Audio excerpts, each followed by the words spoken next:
for me, Children of Men, I would say that the true focus of the film is there in the background, and it's crucial to leave it as a background. Here comes his true art, Quaron's. It's the paradox of what I would call anamorphosis. If you look at the thing too directly, the oppressive social dimension, you don't see it. You can see it in an oblique way only if it remains in the background.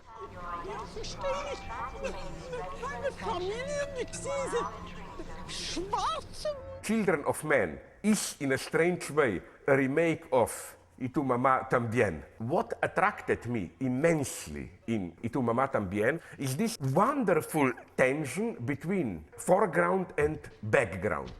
That is to say, if you look at the film superficially, foreground, it's just a sexual adventure with a desperate ending, but you cannot say it's really a movie about two young boys rediscovering their sexuality, the meaning of their life, whatever.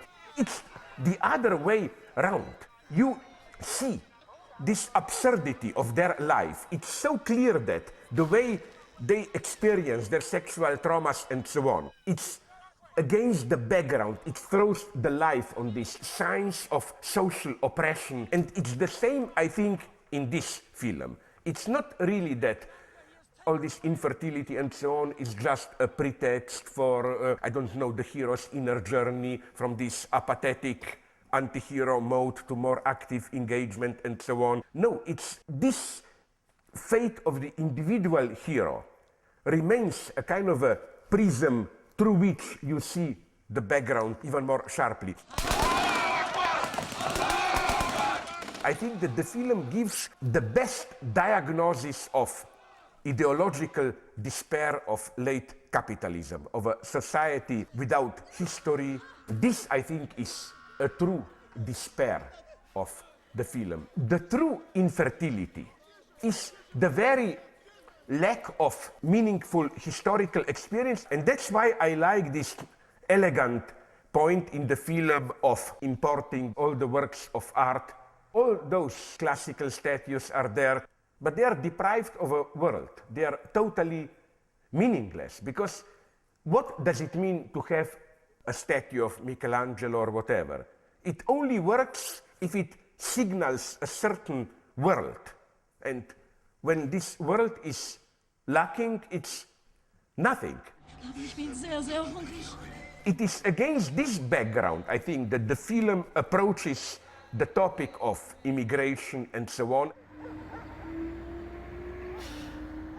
By setting the movie in England, only there despair can be felt. England is one of the few countries in the world that doesn't have a constitution, because it can rely on its substance of traditions. You don't need it written. And in such a country, the loss of this historical dimension, the loss of this substance of meaning is felt much worse. Two changes between the novel and the film I want to mention. It's to replace the anti-hero hero's best friend, Jasper.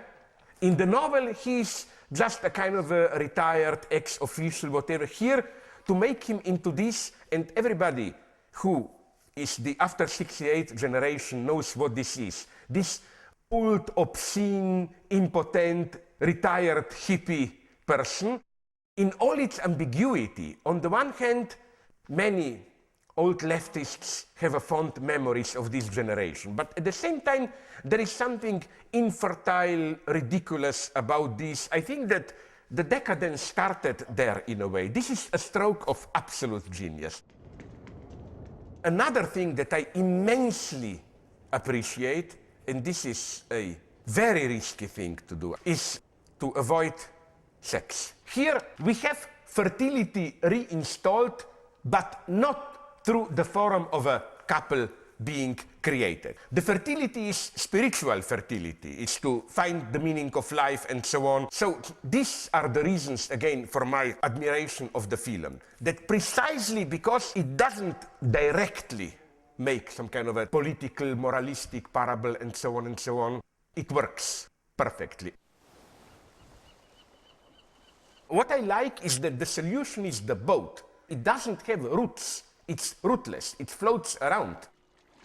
This is for me the meaning of this wonderful metaphor, boat. The condition of the renewal means you cut your roots. That's the solution.